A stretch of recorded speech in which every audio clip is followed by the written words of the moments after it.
अगर वह चाहता नहीं कि आया म्यूजिक के ऑडियो वीडियो सबसे पहले रउआ लोगन के पास पहुंचो तो हमारे चैनल के सब्सक्राइब करिए और साथ में बेल आइकन के जरूर दबाएं।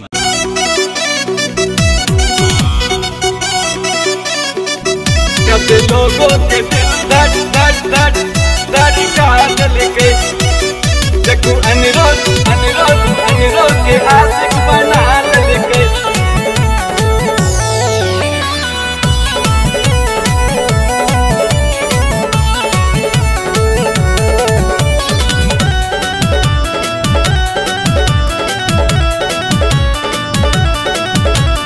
चलल बाजार को की बैग लटका का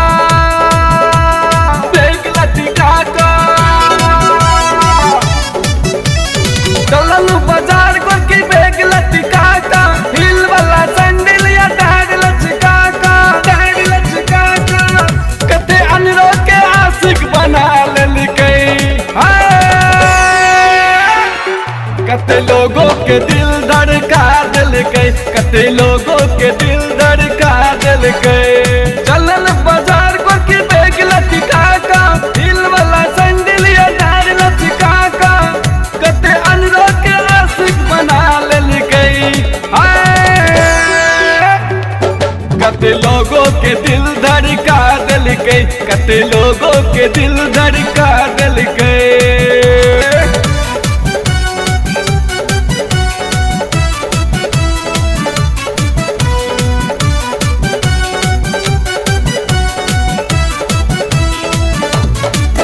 देखो अनिरोध के आशिक बना लेलकै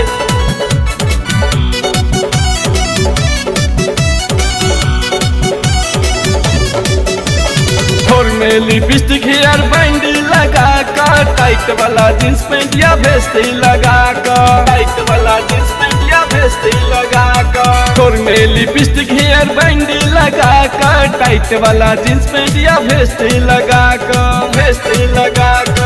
वो अपन नैना के जादू चला देलकै कते लोगों के दिल धड़का देलकै कते लोगों के दिल धड़का देलकै।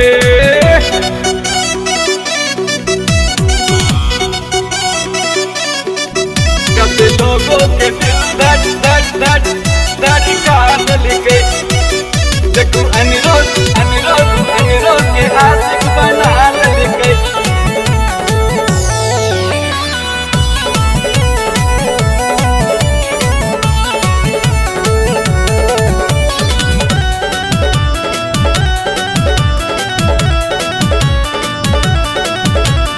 अपना के ऊ बड़ा काबिल कहै छै इंग्लिश में ऊ आई लव यू कहै छै इंग्लिश में ऊ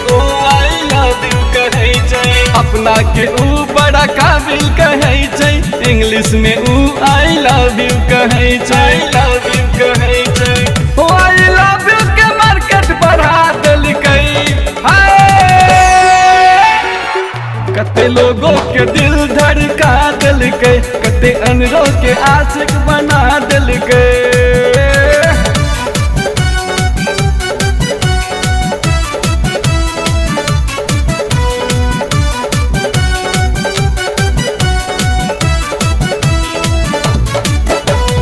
लकी रिकॉर्डिंग स्टूडियो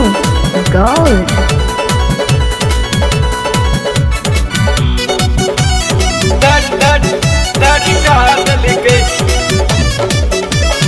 अपना के ऊहे मालिन बुझै छै फटर देखू रोड पर बजै छै देखू रोड पर बजै छै अपना के ऊहे मालिन बुझै छै फटर देखू रोड पर बजै छै ओ अपन रूप के जादू देखा देलकै देखो संतोष के दिल धड़का देलकै देखो संतोष के दिल धड़का देलकै देखो अनिरोध के आशिक बना लेलकै कते लोगों के दिल धड़का देलकै। लकी रिकॉर्डिंग स्टूडियो गौर।